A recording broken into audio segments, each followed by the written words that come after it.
Unlocking vocabulary. Understanding a neophyte. Hello, everyone. Welcome to our English language learning series.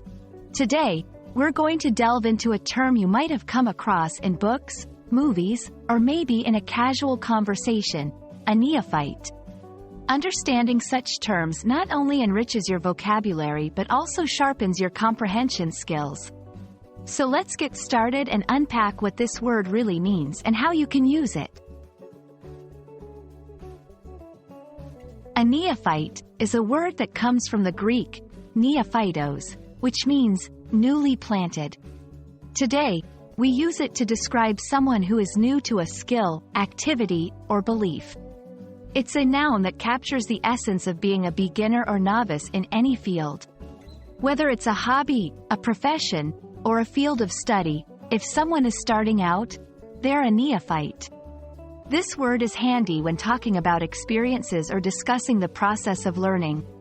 For example, you might say, "I'm a neophyte at guitar," which means you're just beginning to learn how to play the guitar.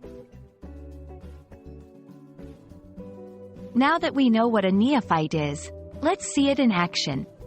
I'll give you a couple of sentences using this term. After retiring, my grandfather became a neophyte in gardening, spending his days learning about different plants. She's a neophyte in programming but eager to become an expert with practice. Notice how in these sentences, a neophyte is someone at the starting point of a new venture or skill, eager to learn and grow. While a neophyte often has a neutral connotation, it's important to know the context in which you use it. Sometimes, it can imply a lack of experience in a way that might be looked down upon, particularly in professional or specialized fields. But more often, it's seen in a positive light, reflecting the zeal and potential for growth that new learners possess. When to use a neophyte. When describing yourself or someone else who is new to an activity or field. To show humility or the willingness to learn when entering a new field. In discussions about personal growth and development stages. Remember, it's a respectful and formal term that can add depth to your conversations about learning and experience.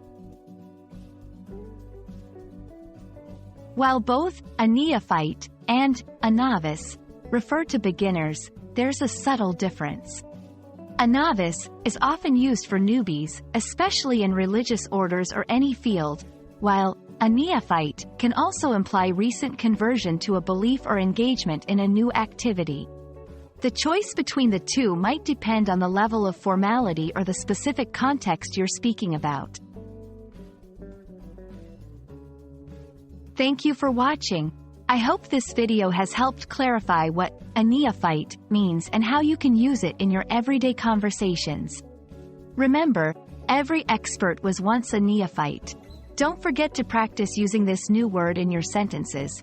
It's a great way to show your evolving English skills. Happy learning, and see you in our next video.